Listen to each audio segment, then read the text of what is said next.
Hello दोस्तों, मेरा नाम है सचिन कुमार और आप देख रहे हैं SK every time YouTube channel को। दोस्तों आज की वीडियो चलिए समझते हैं चैप्टर नंबर 1 को, जो कि हमारा है भाई शारीरिक शिक्षा में बदलते रुझान और करियर। चलिए दोस्तों वीडियो कर देते हैं फाइनली स्टार्ट और समझते हैं आज के पहले टॉपिक को, जो कि हमारा है शारीरिक शिक्षा। शारीरिक शिक्षा मतलब एक ऐसी शिक्षा जो कि हमारी बॉडी की पूरी संरचना बताती है कि हमारा जो भी भावनात्मक विकास किस प्रकार से होता है, ठीक है, शारीरिक क्रिया हम किस प्रकार से करते हैं, हमारा मानसिक विकास किस तरह से काम करता है, इन सभी पहलुओं की हम चर्चा करते हैं किसमें, शारीरिक शिक्षा में। ठीक है, शारीरिक शिक्षा या अपनी बॉडी की शिक्षा, ठीक है, अपनी शरीर की शिक्षा, ठीक है, जो भी हमारी बॉडी है, बॉडी पोस्चर है, वो किस तरह से ग्रो करता है, ठीक है, किस तरह से उसमें वृद्धि होती है, किस तरह से उसमें विकास होता है, ये सारी चीजें हमें कौन बताता है भाई, हमारी शारीरिक शिक्षा। अब दोस्तों यहाँ पर देखो, जैसे कि हमारा मानसिक लेवल, ठीक है, यहाँ पर सामाजिक लेवल और इमोशनल यानी भावनात्मक, ठीक है, ये सभी शारीरिक शिक्षा के पहलू होते हैं। अब यहाँ पर देखो भाई, शारीरिक शिक्षा की परिभाषा जो कि दी है चार्ल्स बुचर के द्वारा। शारीरिक शिक्षा वह प्रक्रिया होती है जिसके द्वारा व्यक्ति शारीरिक, मानसिक और इसके अंदर सामाजिक और नैतिक शारीरिक क्रियाओं से जुड़ा हुआ होता है, ठीक है, उन सभी क्रियाओं को करता है, ऐसा कहते हैं हमारे चार्ल्स बुचर साहब। ठीक है, अब यहाँ पर देखो दूसरी परिभाषा कहते हैं कि शारीरिक शिक्षा शरीर की शिक्षा नहीं है, शारीरिक शिक्षा शरीर की शिक्षा नहीं है, बल्कि व्यक्ति के संपूर्ण व्यक्तित्व का विकास है, जिसमें कि उसका मानसिक विकास भी आ जाएगा, शारीरिक विकास आ जाएगा, सामाजिक विकास आ जाएगा, आध्यात्मिक विकास आ जाएगा, ठीक है, भावनात्मक विकास आ जाएगा, और भी कई सारे पहलू इसमें जुड़े हुए हैं जो कि हमारे शारीरिक शिक्षा से संबंधित है। ठीक है दोस्तों, अब हम भाई जान लेते हैं कि शारीरिक शिक्षा के उद्देश्य क्या है, हमें शारीरिक शिक्षा क्यों पढ़ाई जाती है, ठीक है, हमें शारीरिक शिक्षा के प्रति अवेयर क्यों रहना चाहिए, इन सभी पहलुओं का आंसर हम समझेंगे यहाँ पर। देखो शारीरिक शिक्षा, ठीक है, शारीरिक शिक्षा के उद्देश्य इसका क्या है, शारीरिक विकास। जो शारीरिक शिक्षा का उद्देश्य है कि शारीरिक विकास, ताकि बच्चों को अगर अच्छे से नॉलेज होगी तो अपनी बॉडी के बारे में तो बढ़िया से उसको ग्रो कर पाएगा, ठीक है, और आगे बढ़ पाएगा, ठीक है, उसका बॉडी पोस्चर अच्छा होगा, ठीक है, वो एक बैलेंस डाइट लेगा जिससे कि उसको कुपोषण की शिकार ना हो। ठीक है, अब यहाँ पर देखो मानसिक विकास, जब हम शारीरिक रूप से अपनी क्रियाएं करते हैं तो वहां पर मेंटली भी प्रिपेयर हो जाते हैं, ठीक है, कि क्या चीज हमारे लिए अच्छी है, क्या चीज हमारे लिए बेकार है, हम कौन सी क्रिया करेंगे और कौन सी क्रिया नहीं करेंगे, ये सब भी हमें शारीरिक शिक्षा का जब ज्ञान होता है तब ये चीजें इजी टू इजी हो जाती है। ठीक है, अब देखो सामाजिक विकास,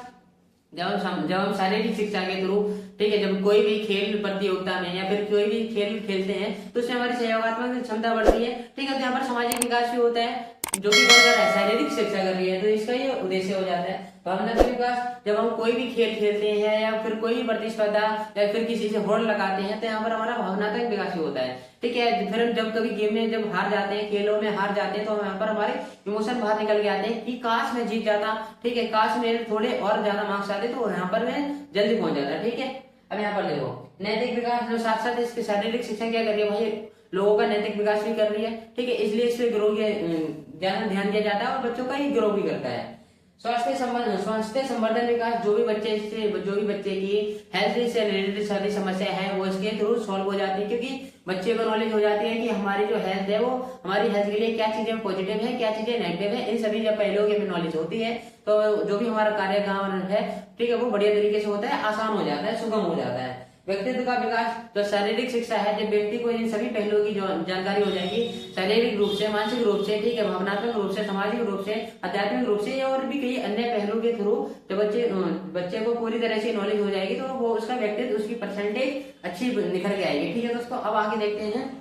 आगे इसके शारीरिक शिक्षा में करियर कहाँ से आ जाते हैं। ठीक है, जो शारीरिक शिक्षा में है, आप लोगों ने देखा होगा शारीरिक शिक्षा में करियर होते हैं, ठीक है, तो इनको और समझ लेते, तो शिक्षक के रूप में, ठीक है, अगर आप लोगों ने शारीरिक शिक्षा की बढ़िया तरीके से नॉलेज ले ली, ठीक है, तो आप एक शिक्षक के रूप में कार्य कर सकते हैं। ठीक है, अब यहाँ पर देखो एक कोच के रूप में अगर आपको किसी को ट्रेन करना है, ठीक है, कोच है, आपको अपना खुद का कोच खोलना है, फिर आप खुद ही एक कोच बनना चाहते हो तो वहां पर आप शारीरिक शिक्षा के थ्रू कोच बन सकते हो, ठीक है, लोगों को ट्रेन कर सकते हो, गाइडेंस प्रोवाइड कर सकते हो, ठीक है, परामर्श दे सकते हो। अब यहाँ पर देखो भाई, शारीरिक शिक्षा प्रशिक्षण के रूप में, ठीक है, आप प्रोफेसर बनते हो, यूनिवर्सिटी में पढ़ा सकते हो और उसके बाद स्कूल कॉलेज सब में पढ़ा सकते हो, ठीक है, शारीरिक शिक्षा के थ्रू। अब यहाँ पर देखिए भाई, फिटनेस ट्रेनर के रूप में, जो भी भाई आप लोगों ने देखा होगा, जो भी जिम आप लोगों में से कर रहा होगा, ठीक है, जो वहां पर आपका एक फिटनेस ट्रेनर होगा जो कि बता रहा होगा कि जो भी हमारी बॉडी है किस तरह से अपनी मसल्स ग्रो करनी है, ठीक है, किस तरह से अन्य चीजों को बढ़ाना है, ठीक है, क्या आपके लिए बॉडी के लिए ठीक है, क्या आपकी बॉडी के लिए ठीक नहीं है, इन सभी पहलुओं को लेकर के आपके जो ट्रेनर है, ठीक है, वो आपको ये सारी चीजें बता देते हैं। अब भाई आगे देखो, अधिकारी के रूप में आप काम कर सकते हो, ठीक है, जैसे कि शारीरिक शिक्षा से जो भी जुड़ी समस्याएं हैं, ठीक है, उनको हल कर सकते हो अधिकारी के रूप में। और उसके बाद खेल के विशेषज्ञ के रूप में भी आप कार्य कर सकते हो, ठीक है। जैसे किसी को व्यक्ति को खो खो का अच्छा ज्ञान है, किसी को क्रिकेट का अच्छा ज्ञान है, तो इनके थ्रू वो बच्चों को गाइडेंस प्रोवाइड कर सकता है और बच्चों को उस खेल में आगे पुश कर सकता है और उनकी बेहतर भविष्य की उन्नति के लिए उनको विकसित करेगा, ठीक है। अब यहाँ पर देगा भाई खेल के पत्रकार के रूप में, अगर आप लोग अगर अपना करियर खेल के पत्रकार के रूप में बनाना चाहते हो तो इसमें भी बना सकते हो, ठीक है। जैसे कि आप खेल से संबंधित जो भी पत्रकारिता है, जो भी न्यूज चल रही है, ठीक है, उस चीज की रिपोर्टिंग करना सीख जाओगे। अब यहाँ पर देखिए भाई टिप्पणी कार के रूप में, ठीक है। आप क्या कोई भी मुद्दा उठा लिया, वहां पर टिप्पणी कर रहे हैं, डिबेट कर रहे हैं इस मुद्दे पर, ठीक है, कि ये फिजिकल एजुकेशन से संबंधित होना चाहिए या नहीं होना चाहिए, कि इसके क्या पॉजिटिव पॉइंट है, क्या नेगेटिव पॉइंट है, इन सभी पहलुओं पर बात करते हैं हमारे टिप्पणीकार, और जो भी रिपोर्टिंग करता है वो न्यूज करता है, ठीक है, यानी पत्रकारिता, ठीक है। अब यहाँ पर देखो आहार विशेषज्ञ के रूप में, अगर आप लोगों के पास एक अच्छी जब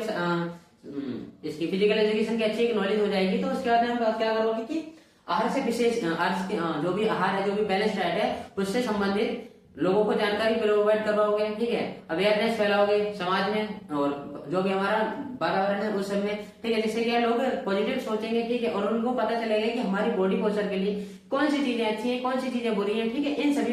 सभी को बच्चों का ज्ञान हो जाएगा। अगर देखो प्रशासक या कर्मचारी के रूप में, या तो आप प्रशासनिक एडमिनिस्ट्रेशन के रूप में कार्य कर सकते हो, या फिर किसी कर्मचारी या फिर सहायक के रूप में कार्य कर सकते हो, ठीक है, किसकी सहायता से, फिजिकल एजुकेशन की सहायता से। इतने सारे हैं भाई फिजिकल एजुकेशन में आपके करियर, ठीक है। अभी आप भी अगर आपने 12th, ठीक है, या फिर ग्रेजुएशन के बाद अगर इसमें अपना करियर बनाना चाहते हैं तो बना सकते हैं, ठीक है। इतने सारे मैंने पॉइंट बता दिए। तो यहाँ पर देखो भाई राष्ट्रीय में अंतर्राष्ट्रीय स्तर पर खेलों में प्रतियोगिता, राष्ट्रीय और अंतर्राष्ट्रीय स्तर पर खेलों में प्रतियोगिता, इसको और समझ लो। तो पहला है भाई फुटबॉल, पहले इसको देखेंगे इंटरनेशनल लेवल पर, फिर देख लेंगे अपने नेशनल लेवल पर। इंटरनेशनल लेवल पर देखो फीफा वर्ल्ड कप होता है, ठीक है, उसके बाद में यूईएफए चैंपियनशिप लीग होती है, ठीक है। अब यहाँ देखो और ये है कॉन्फेडरेशन कप, और उसके बाद में Copa America, AFC Asian Cup, उसके बाद में फीफा क्लब वर्ल्ड कप, ठीक है दोस्तों। यहाँ पर एएफसी चैंपियन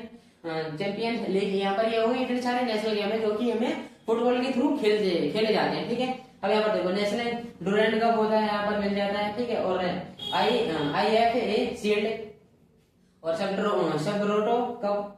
फेडरेशन कप, और उसके बाद इंडियन सॉकर लीग, ठीक है। इतनी सारी चीजें हैं जो कि फुटबॉल से संबंधित है खेल में। अब यहाँ पर बैडमिंटन में कुछ इंटरनेशनल चीजें हैं, कुछ नेशनल चीजें हैं। इंटरनेशनल में होते हैं भाई ओलंपिक गेम होते हैं, किसके भाई बैडमिंटन के, और उसके बाद वर्ल्ड चैंपियनशिप उसमें भी चलता है, और यहाँ पर ये थॉमस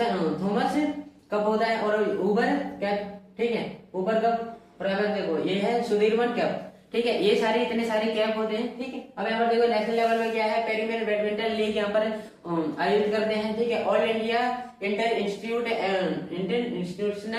बैडमिंटन टूर्नामेंट, ठीक है, ये भी एक संस्था है जो कि इन सभी कार्यों पर जो भी बैडमिंटन से रिलेटेड चीजें होती है उसको साझा करती है, ठीक है, और उसको करवा पाती है। नेशनल बैडमिंटन चैंपियनशिप ये है, यहाँ पर जो नेशनल बैडमिंटन चैंपियनशिप है ये सीनियर लेवल पर, जूनियर लेवल पर और सब जूनियर लेवल पर करवाती है, ठीक है। अभी आप लोगों ने अपने स्कूल में भी देखा होगा कि जूनियर, ठीक है, सब जूनियर और फिर उसके बाद सीनियर। अब यहाँ पर देखिए भाई एथलीट यानी इंटरनेशनल लेवल पर ये होते हैं। अब इनको देखो ओलंपिक कैसे ये लोग खेलते हैं जो एथलीट होते हैं, और उसके बाद में यूनिवर्सिटी होता है, और एशियन गेम से ये लोग भी खेलते हैं, ठीक है, जो एथलीट होते हैं। वर्ल्ड चैंपियनशिप में ये लोग अपनी पार्टिसिपेशन दिखाते हैं, और उसके बाद मिलिट्री वर्ल्ड गेम्स में ये लोग अपनी भागीदारी देते हैं, ठीक है दोस्तों। तो इसी के साथ ये चैप्टर आपका फाइनली पूरा खत्म हो जाता है दोस्तों। वीडियो अच्छी लगी तो वीडियो को लाइक कर दो, ठीक है, चैनल को कर दो शेयर, अपने दोस्तों के साथ वीडियो भी शेयर कर दो। और दोस्तों अगर वीडियो में मजा आया हो, ठीक है, जानकारी अच्छी लगी हो तो वीडियो को लाइक तो करना ही है, चैनल को सब्सक्राइब भी करो और वीडियो को अपने दोस्तों के साथ शेयर भी कर देना। और चलिए मिलते किसी नेक्स्ट वीडियो, तब तक के लिए जय हिंद, वंदे मातरम।